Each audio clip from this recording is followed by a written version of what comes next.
మీ business ఏదైనా మీ ఊర్లో promotion చేయాలంటే అది సుమన్ టీవీతోనే సాధ్యం. ఇప్పుడే సంప్రదించండి. Welcome to Suman TV. ఈ రోజుల్లో ఐఏఎస్లు, ఐపీఎస్లు, డాక్టర్లు, ఇంజనీర్లు కావాలని యువతీ యువకులు కోరుకుంటున్నారు. కానీ యాదాద్రి భువనగిరి జిల్లాకు చెందిన సాహిత్య రత్న మాత్రం నవల వైపు, కవిత్వాల వైపు వెళ్ళింది. తన గమ్యాన్ని చేరుకుంటుంది, ప్రయాణం సాగిస్తుంది. ఇంకా ఎన్నో కవిత్వాలు, నవలలు రాయాలని ప్రయత్నం చేస్తుంది. అందులో భాగంగా ఒక నవలకు ఇంటర్నేషనల్ రవీంద్రనాథ్ ఠాగూర్ అవార్డు వచ్చింది. నిజంగా ఎంతో ఆనందంగా ఉంది. ప్రస్తుతం సాహిత్య రత్న మనతో ఉంది.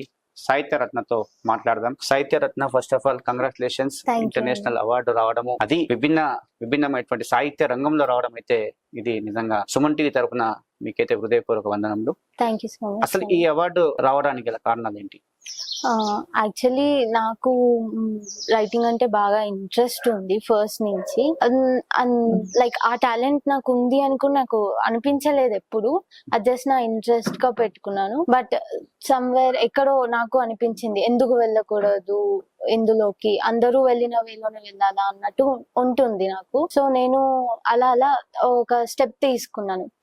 ఫస్ట్లీ నాకు డౌట్ ఉండే లైక్ ఇందులో నేను స్టెప్ తీసుకొని నిలబడగలనా, బికాస్ చాలా ప్రాబ్లమ్స్ కూడా ఉంటాయి, చాలా హర్డిల్స్ కూడా ఉంటాయి. అందరూ ఎంకరేజ్ చేయరు దీన్ని. ఎవరు చూసినా ఓకే ఈ ర్యాంక్ ఎంత వచ్చినా అలా ఉంటారు.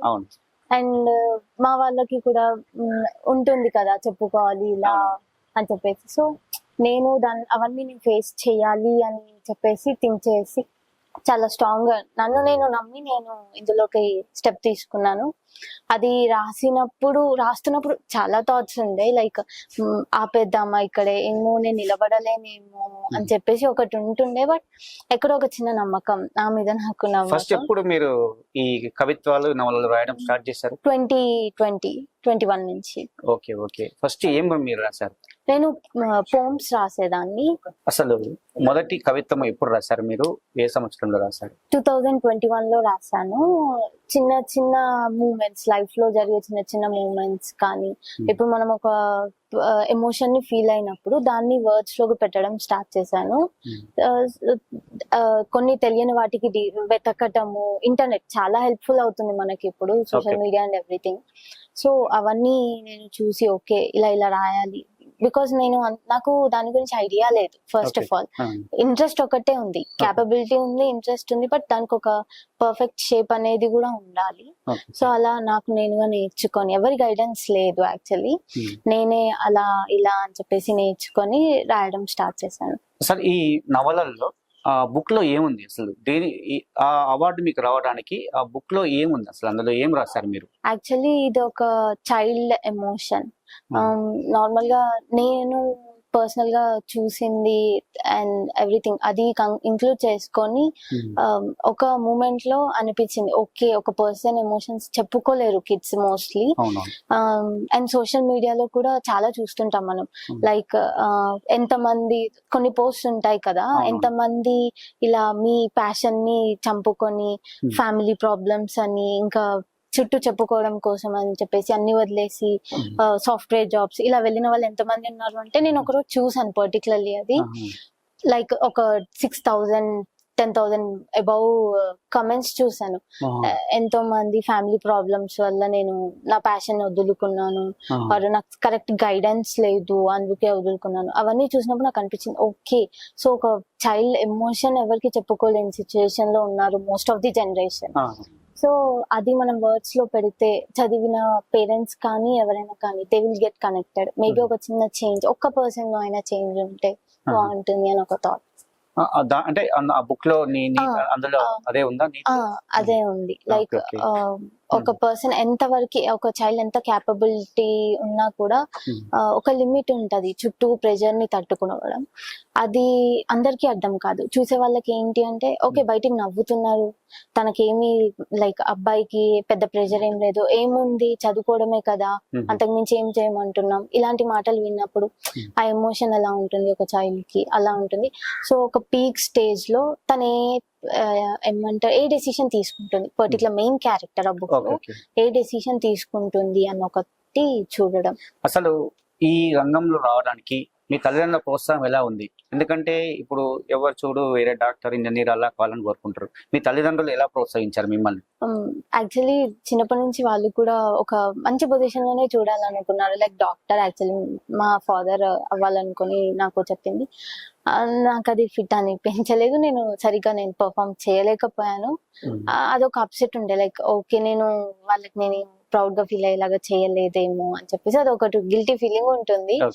But at the same time okay, నచ్చిన దాంట్లో వచ్చిన దాంట్లో అయితేనేమో ఒక పీక్ స్టేజ్ లో ఉంటే దే విల్ ఓన్లీ రియలైజ్ కదా, వాళ్ళు కూడా ఎందులో అయినా హ్యాపీగా ఉండాలి, మంచి పొజిషన్ లో ఉండాలి అని అనుకుంటున్నాను. సో అలా నేను అంటే తల్లిదండ్రుల ప్రోత్సాహం అయితే ఉంది. ఎప్పుడు అడ్డు చెప్పలేదు. యువకుల కోసం మరి ఈ రంగం వైపు రావడానికి అసలు నిజంగా ఎట్లాంటి ప్రయత్నాలు చేయాలి? ఎందుకంటే కొంతమంది ఇంట్రెస్ట్ ఉన్న వాళ్ళు, మీరే చెప్పారు ఇట్లా కామెంట్స్ రూపకంగా, ఇంకా ఇలా ఇంట్రెస్ట్ ఉన్న వాళ్ళకు మీరు ఏం సలహాలు ఇస్తున్నారు ఈ రంగంలో రావడానికి? యాక్చువల్లీ ఫస్ట్ నేను పర్సనల్ గా ఎక్స్పీరియన్స్ అయి చెప్పేది ఏంటి అంటే, మనం ఒకటి చెయ్యగలమా లేదా అనేది మనకి తెలుసు. వెంటనే ప్రూవ్ చేసుకోలేము. వాళ్ళు అడగగానే మనం ప్రూవ్ చేసుకోలేము. పేషెన్స్ ఉండాలి, టైం పడుతుంది. సో నేనేం చెప్తానంటే మోస్ట్లీ కూర్చొని ఆలోచించండి. కొన్ని డేస్ పడుతుంది, ఇట్ మైట్ బి మంత్స్. నాకు 1 year పట్టింది నేను దీన్ని కంప్లీట్ కాన్ఫిడెన్స్ తోని రిలీజ్ చేయడానికి. సో నేను చెప్తాను, మీరు క్యాపబుల్ అని మీకు అనిపిస్తే మీరు చెప్పండి, చెప్పి టైం తీసుకోండి.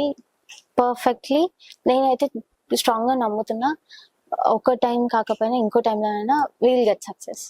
అది నేను నమ్ముతా. సక్సెస్ అంటే ఓకే, అందరూ రికగ్నిషన్ ఇచ్చినా ఇవ్వకపోయినా you are happy for what you are doing. అలా అసలు ఈ నవలలో మీకు రాసేటప్పుడు ఇంత పెద్ద అవార్డు వస్తుందని చెప్పి మీరు ఊహించారా? లేదు, ఎక్స్పెక్ట్ చేయలేదు. బట్ నేను నా ఫస్ట్ మెయిన్ అని చెప్పలేను, బట్ ఫస్ట్ టార్గెట్ ఏంటి అంటే సాహిత్య అకాడమీ అవార్డు.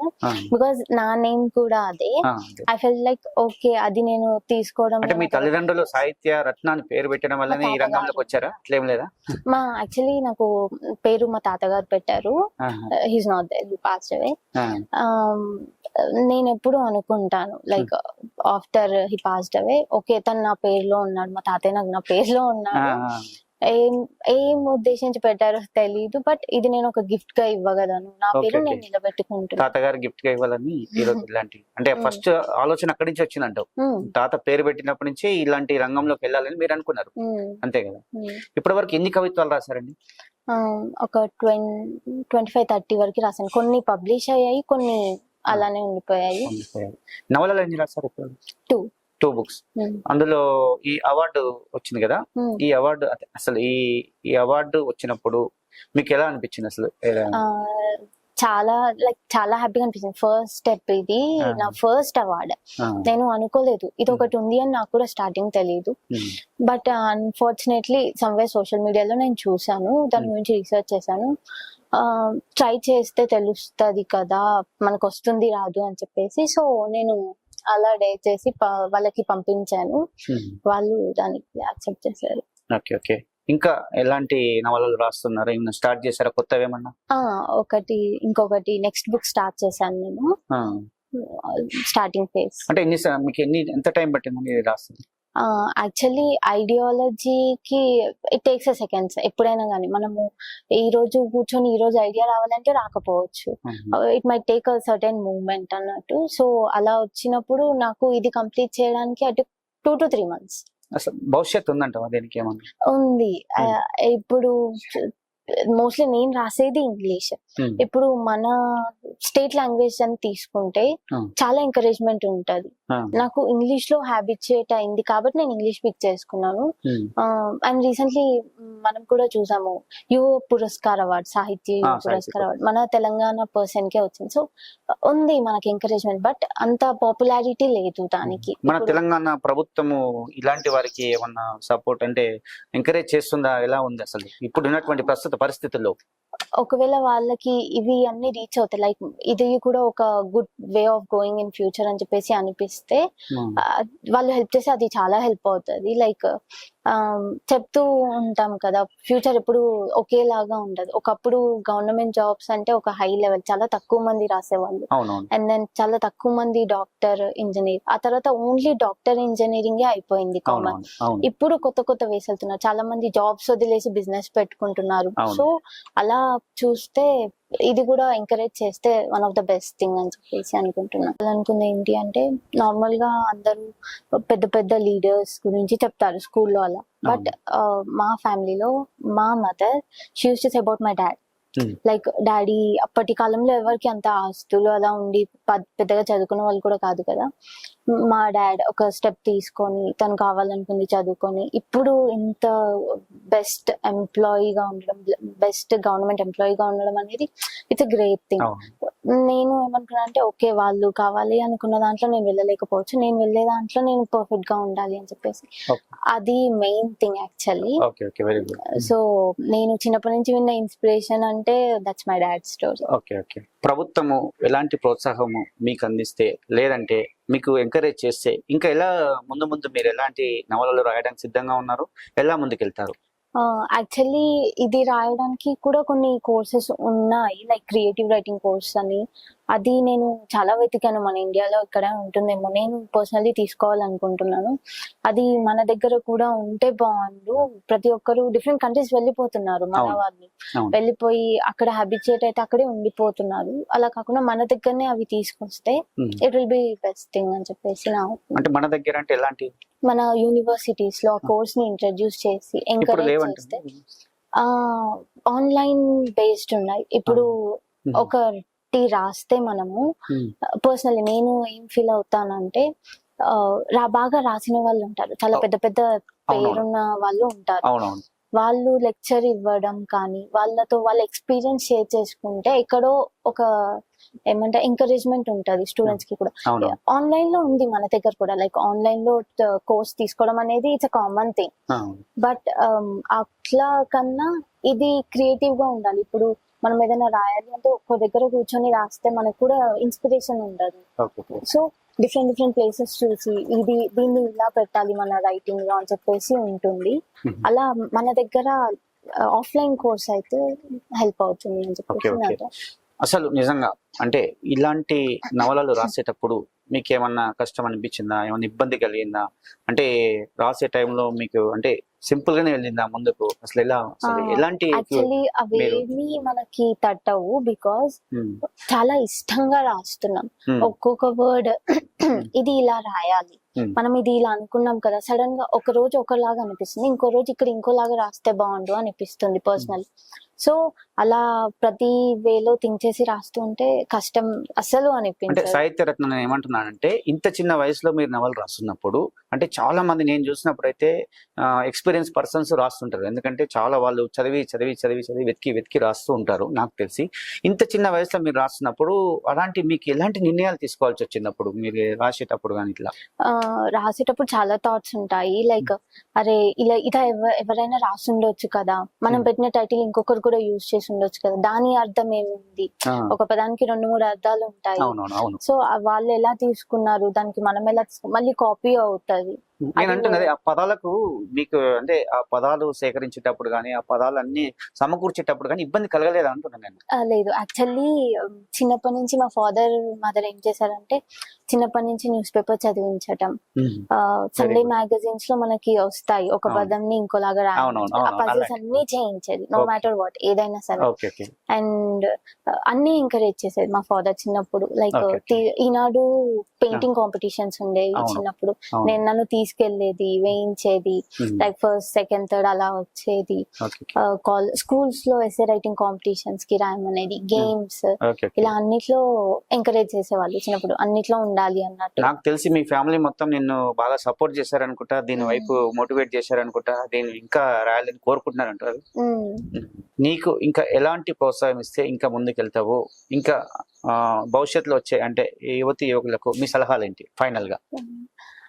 నచ్చింది చేయడం అనేది చాలా కష్టం ఈ జనరేషన్ లో, బికాజ్ అందరూ అన్ని యాక్సెప్ట్ చేయలేరు. But something that is not illegal. ఇప్పుడు నేను చేసిన దాంట్లో తప్పైతే ఉండదు. నేను హెల్ప్ అవ్వాలి అని చేస్తున్నా, లేదు అది హెల్ప్ అవ్వదంటే ఓకే లెట్ ఇట్ బి, నేను హ్యాపీ నేను చేసినాను. అలా మోస్ట్లీ ట్రై చేయడం బెటర్. అన్ని చంపుకొని ఉన్నా కూడా దానికి అర్థం ఉండదు లైఫ్ కి. అందరినీ ఒప్పించడం కూడా పాసిబుల్ కాదు. మీరు ఒక సపోర్టివ్ అనేది ఉండాలి. అది మన లోపల నుంచి స్టార్ట్ అవ్వాలి. నేను ఏం చెప్తానంటే, నేను రాసిన ప్రతి బుక్ ఫస్ట్ నేను ఆర్డర్ పెట్టుకున్నాను. ఇలా నాకు నోటిఫికేషన్ వస్తుంది కదా, వాళ్ళు చెప్తారు కదా కంపెనీ వాళ్ళు బుక్ రిలీజ్ అయింది అని చెప్పేసి, ఫస్ట్ అండ్ ఫార్మోస్ట్ ఏది చెక్ చేయకుండా నేను ఫస్ట్ ఆర్డర్ పెట్టుకున్నాను. బికాస్ నేనే నా ఫస్ట్ సపోర్ట్. లైక్ ఓకే నువ్వు రాసే పిక్ చేసుకో, నీకు రావాలి ఆ ఫస్ట్ బుక్ అని చెప్పి. ఒకసారి ఆ బుక్ నేమ్ చెప్తే ప్రేక్షకుల కోసం. Daughter's funeral gift. Daughter's funeral gift. ఈ బుక్ అనేది మీ నవల. దీనికే Rabindranath Tagore award, international award రావడం జరిగింది. ఈ బుక్ ని ఇప్పటివరకు మీకు తెలిసి ఎంతమంది చదివి అనుకుంటున్నారు? లైక్ నా ఫ్రెండ్స్ చదివారు. ఇది నేను సోషల్ మీడియాలో ఎందులో కూడా జస్ట్ బుక్స్ మాత్రమే పెడతా. ఇప్పుడు అంత కంటెంట్ క్రియేషన్ అలా ఉన్నాయి. నేను అలా ఎప్పుడు నా ఫేస్ చూపించలేదు, ఎక్కడ ఏది లేదు. నా సోషల్ మీడియాలో కూడా పెయింటింగ్స్ అలానే ఉంటాయి. సో ఎక్కువ రీచ్ అవ్వకపోవచ్చు నాది ఇప్పుడే, but hope some day reach అవుతుంది అని ఒక హోప్ అంతే. అంటే ఈ రీచ్ కావడానికి ఇంకేమేమి కార్యక్రమాలు చేయాలంటావు? ఇలాంటి ఇలా లైక్ నేను అనుకోలేదు ఇలా మీతో నాకు ఇంటర్వ్యూ ఆప్షన్ వస్తుంది అని. ఫస్ట్లీ నేను మీకు చాలా థ్యాంక్ఫుల్ చెప్పుకుంటున్నాను. అండ్ నేను విన్నది ఏంటంటే, మీరు కూడా ఇలా జస్ట్ ఏదో జాబ్ ఎర్నింగ్ అని కాకుండా మీరు అందరికి హెల్ప్ అవ్వాలి మీరు చేసే పని అని చెప్పేసి నేను విన్నాను మీ గురించి. నేను చాలా థ్యాంక్స్ సో మచ్ సుమన్ టీవీకి అండ్ ఎవ్రీ వన్ హియర్, ఇక్కడ ఉన్న వాళ్ళందరికీ కూడా.